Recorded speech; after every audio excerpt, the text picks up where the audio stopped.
Welcome to conversations. मैं आपका host, आपका दोस्त मुख्तदर खान, और आज मैं आपसे एक क्या कहना चाहिए, from A strategic point of view, या एक बहुत ही इंटरेस्टिंग डेवलपमेंट्स हुए हैं भारत को लेकर, खासतौर से भारत की मिलिट्री और स्ट्रेटेजिक सिग्निफिकेंस सेंट्रल एशिया को लेकर। तो जो खबरें आई हैं कि एक के जो इंडिया के दो मिलिट्री बेसिस थे बेसिकली ताजिकिस्तान में, तकरीबन 20-25 साल से 2002-2003 जॉर्ज फर्नांडिस के ज़माने से ये बेसिस इंडिया वहाँ पे ऑपरेट कर रहा था। एक आइनी बेस, हिसार मिलिट्री बेस कहते हैं, आइनी नाम की जगह पर, जो बिल्कुल करीब है अफ़गानिस्तान के और वेस्टर्न ताजिकिस्तान में है। और एक जो है वो फखोर बेस है। तो पता चला कि 2021 में रशिया के दबाव के अंडर आकर ताजिकिस्तान ने इंडिया की जो मिलिट्री बेस थी और एयरफोर्स फैसिलिटी फॉरवर्ड बेस थी, यानी बहुत ही इसकी स्ट्रेटेजिक लोकेशन है। वहाँ से इंडिया काउंटर टेररिज्म ऑपरेशंस अगर चाहे तो अफ़गानिस्तान में, ईरान में, सेंट्रल एशिया में और पाकिस्तान में कर सकता है। तो it gives an India an opportunity. तो अगर ये पाकिस्तान है तो नॉर्मली इंडिया ईस्ट से आ रहा है, but gives India chance to attack from north west side से भी। तो it was an important base India के लिए, जो इंडिया वहाँ पर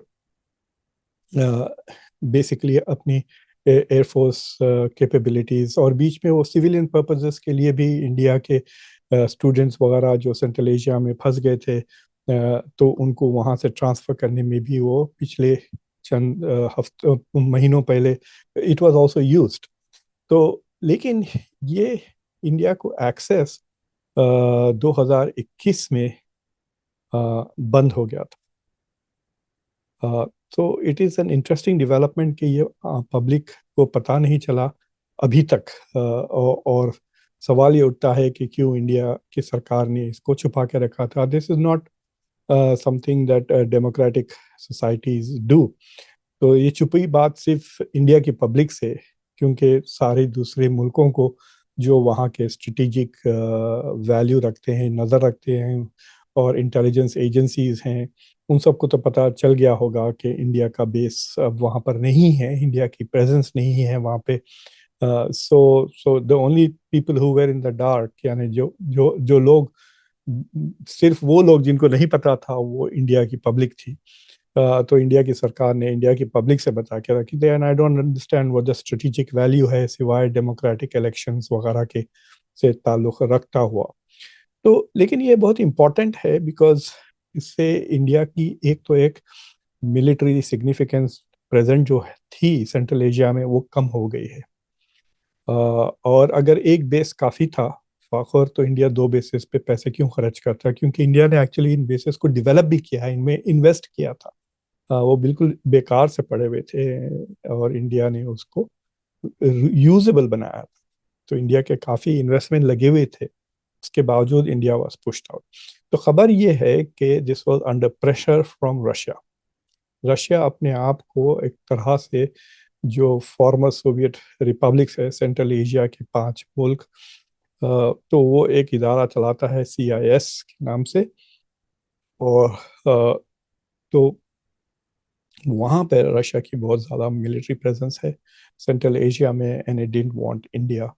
और चाइना भी नहीं चाह रहा था। तो बेसिकली ताजिकिस्तान के पास दो प्रेशर्स पड़ गए थे, one from Russia and one from China. China का बहुत ज़्यादा इन्वेस्टमेंट्स है, फाइनेंशियली, इकोनॉमिकली, डेवलपमेंट सारा का सारा। तो बेसिकली रशिया और चाइना ने मिलकर सेंट्रल एशिया को आधा आधा बांट लिया है। सिक्योरिटी रशिया के हाथ में है और इकोनॉमिक डेवलपमेंट चाइना के पास है। मैंने आज से 3-4 साल पहले एक आर्टिकल भी लिखा था, जो आप देख सकते हैं, ऑन अमेरिका की ग्रैंड स्ट्रेटजी में एक बहुत बड़ा सुराख है, that India America does not pay attention to Central Asia, और सेंट्रल एशिया में उतना इन्फ्लुएंस और प्रेजेंस नहीं है इंडिया अमेरिका का। जब अमेरिका अफगानिस्तान में थी तो तब they had lots of presence, और मुझे लगता है कि उज़्बेकिस्तान में भी एक एयरबेस था यूएस का, when it was operating inside Afghanistan.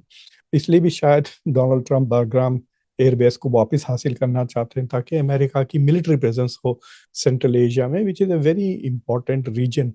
Middle East को भी लगता है, साउथ एशिया को भी लगता है, यूरेशिया से भी उसका कनेक्शन है, रशिया, चाइना, इंपॉर्टेंट मुल्कों के साथ इट शेयर्स कनेक्शन। अब वो जो नॉर्थ साउथ कॉरिडोर जो बन रहा था वुड हैव आल्सो बीन, वो डेवलपमेंट में है अभी, it's not yet fully done, जो बेसिकली यूरोप को इंडिया का से कनेक्ट करता है वाया सेंट्रल एशिया, पाकिस्तान को बाईपास करते हुए। सो वो एक चीज़ इंडिया के लिए आप कह सकते हैं कि एक दरवाज़ा बंद हो गया, because India has been trying to reach Central Asia. Central Asia land locked है, यानी उसको सी पोर्ट वगैरह नहीं है, और इंडिया बॉर्डर शेयर नहीं करता किसी सेंट्रल एशियन मुल्क के साथ। सो इंडिया के लिए एक्सेस सेंट्रल एशिया का या तो पाकिस्तान के थ्रू हो, या अफगानिस्तान या ईरान के थ्रू। अफगानिस्तान भी लैंड लॉक्ड है, तो India doesn't have access to Afghanistan also, अगर पाकिस्तान उसको रोडवेज या फ्लाईओवर की इजाज़त नहीं देता। तो इसके लिए जो दूसरा दरवाज़ा है दैट इज़ वेरी इंपॉर्टेंट, वो ईरान का चाबहार पोर्ट है। तो इंडिया इसमें तकरीबन 10-12 साल से is been working, is investing $600 million India ने अभी तक इन्वेस्ट कर दिए हैं चाबहार पोर्ट, $600 मिलियन, और शायद $120 million India has committed for development, financial assistance वगैरह। तो डोनाल्ड ट्रंप ने जब पहली टर्म में आए थे और ईरान पे प्रेशर बढ़ाकर उन्होंने जो सैंक्शंस लगाए थे, उसमें उसके उसके वजह से इंडिया जो ईरान से बहुत ज़्यादा तेल खरीदता था एट ए डिस्काउंट, पूरा का पूरा ऑयल ईरान से लेना बंद कर दिया इंडिया ने। अब India doesn't by any oil from Iran, लेकिन इंडिया को एग्जेम्पशन मिल गया था कि चाबहार पोर्ट इंडिया यूज़ कर सकता है और उसमें इन्वेस्ट कर सकता है। तो अब पहले तो डोनाल्ड ट्रंप जैसे ही सेकेंड टर्म में आए, तो फिर उन्होंने प्रेशर बढ़ाया ईरान के ऊपर, और इस बार इंडिया को वेवर नहीं दिया था। अब पिछले 2 दिन 3 पहले उन्होंने इंडिया को 6 महीने के लिए वेवर दिया है, to be able to use, invest and develop Chabahar port. कह रहे हैं कि उसमें भी काफ़ी कंडीशंस हैं कि India can use it only to access Central Asia and Afghanistan, और दूसरी चीज़ें नहीं कर सकते, यानी ईरान के basically India can not trade with Iran, और शायद Iran can not also benefit from that. सिर्फ इंडिया, सेंट्रल एशिया और अफगानिस्तान, इनके साथ सिर्फ वो भी सिर्फ इकोनॉमिक ट्रेड कर सकता है। India can't move defence equipment वगैरह। तो तो एटलीस्ट इंडिया वरना would have been cut off from Central Asia, और सिर्फ फखर बेस एक रह जाता है इंडिया के पास। तो इस डेवलपमेंट से कई सवाल आते हैं। पहला सवाल ये उठता है कि ये जो इंडिया बार बार कहती है कि Russia is our trusted partner, Russia is our best friend, Russia पे हम भरोसा करते हैं, अमेरिका पे भरोसा नहीं करते, तो फिर रशिया ने आपको क्यों भगा दिया ताजिकिस्तान से? और मैंने बहुत कोशिश की, देर आर नॉट क्लैरिटी नहीं है कि इंडिया का जो कॉन्ट्रैक्ट है फखोर बेस का, वो कब तक है, क्या वो रिन्यू हुआ, या वहाँ से भी इंडिया को 9-11 होना पड़ेगा अंडर रशियन प्रेशर। और अगर रशिया की इतनी मदद अगर इंडिया ने की है यूक्रेन की जंग में, पिछले 2 साल से अमेरिका से पंगे लेकर, अमेरिका के साथ सैंक्शंस को रिस्क कर कर became the second biggest purchaser of oil, तो फिर रशिया ने अपने जो कहना चाहिए कंडीशंस थे ताजिकिस्तान के ऊपर, वो विड्रॉ क्यों नहीं किए? क्या रशिया ये चाइना के दबाव में आके इंडिया को वहाँ से निकाला है? तो सवाल उठता है कि ये RIC का जो कॉन्सेप्ट है, हाउ वैलिड इट इज़। अगर RIC, रशिया, इंडिया, चाइना अगर पार्टनर्स हैं, और अगर वो एक दूसरे को ट्रस्ट करते हैं, एक दूसरे के साथ काम करना चाहते हैं, तो फिर इंडिया को ताजिकिस्तान से इस तरह से निकालने की क्या ज़रूरत थी? It was not a very big presence, but India के लिए it was a very important presence. तो बेसिकली उससे फ़ायदा तो कुछ नहीं हुआ है किसी को, सिर्फ इंडिया को नुकसान हुआ है। रशिया का कुछ ज़्यादा बेनिफिट नहीं मिला, मिलेगा भी नहीं उसकी वजह से, ना चाइना को, बट इंडिया के लिए it was a strategic blow. और चाबहार पोर्ट का ऐसा है, इट कंटिन्यूज टू शो कि अमेरिका के दबाव में है इंडिया। इंडिया में तो ऐसा प्रोजेक्ट कर रहा है जैसा कि भाई डोनाल्ड ट्रंप ने हार मान ली और चाबहार पोर्ट इंडिया को दे दिया, इंडिया ने पता नहीं क्या धमकी दी थी जिससे डर के डोनाल्ड ट्रंप। इस तरह की बकवास बहुत होती है इंडिया में आजकल, हाइप कहते हैं इसको। लेकिन द क्वेश्चन इज के सिर्फ 6 महीने, फिर इसके बाद क्या होगा? और इस वेवर को हासिल करने के लिए इंडिया ने क्या दिया डोनाल्ड ट्रंप को, उसका ज्यादा जिक्र ही नहीं है, क्योंकि इसकी खबर सिर्फ इंडिया से आ रही है कि इंडिया को चाबहार पोर्ट का वेवर मिल गया है। बट इंडियन गवर्नमेंट ये नहीं कर रही कि what did they offer to the US, क्योंकि डोनाल्ड ट्रंप इतने ट्रांसैक्शनल हैं कि अगर वो कंसेशन दे रहे हैं तो उसके बदले इंडिया ने क्या कंसेशन दिया, क्योंकि इसमें तो अमेरिका का कोई फायदा नहीं हो रहा है। So what did India give to America to get this 6 महीने का वेवर? और ये 6 महीने का वेवर ऐसा है, अगर इंडिया और इन्वेस्ट करता है चाबहार पोर्ट में, तो अमेरिका का जो लेवरेज है इंडिया के खिलाफ वो और बढ़ जाता है। तो 6 महीने के बाद फिर अमेरिका से okay the waiver is over, फिर उसको रिन्यू करने के लिए India will have to go and appeal. Automatic नहीं होता वो, Donald Trump will have to sign off, उसको साइन करना पड़ेगा डोनाल्ड ट्रंप को, तो फिर वो वेवर खत्म होगा और आगे बढ़ेंगी। वहां पर भी अगर जब तक 6 महीने में अगर बायलैटरल ट्रेड एग्रीमेंट साइन नहीं होता, तो डोनाल्ड ट्रंप के पास और एक प्रेशर पॉइंट मिल जाता है नेगोशिएशंस के लिए कि आप हमको ये खरीदो, वो खरीदो, इसको इजाज़त दें, उसकी इजाज़त दें, वरना हम चाबहार पोर्ट पे जो सैंक्शंस है वो वेवर निकाल देंगे। सो इन दैट सेंस ये जो इंडिया की सो कॉल्ड स्ट्रेटेजिक ऑटोनॉमी है, दोनों पावर्स के साथ हम खेल सकते हैं।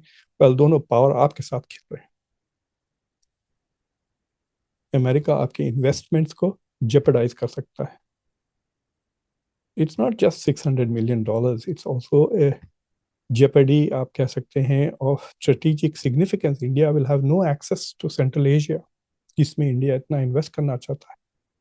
जो फखोर बेस है वो मिलिट्री बेस है, it's not a trading outpost.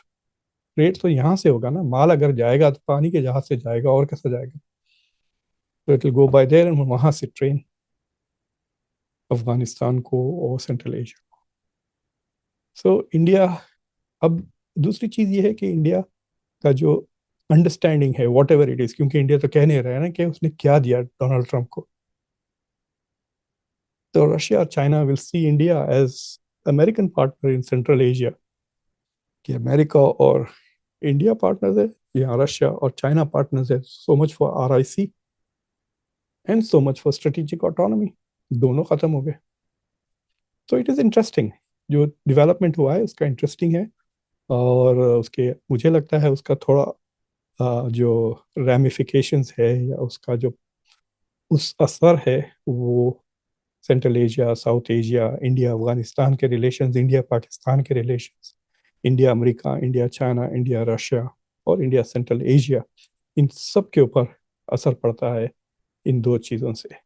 So at the moment आप कह सकते हैं कि India lost one gain one, यानी एक गया एक आया। तो it is in the same space.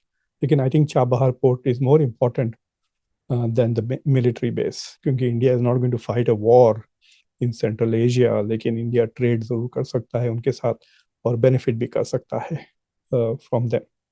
Anyway, तो ये मैं आपसे शेयर करना चाह रहा था।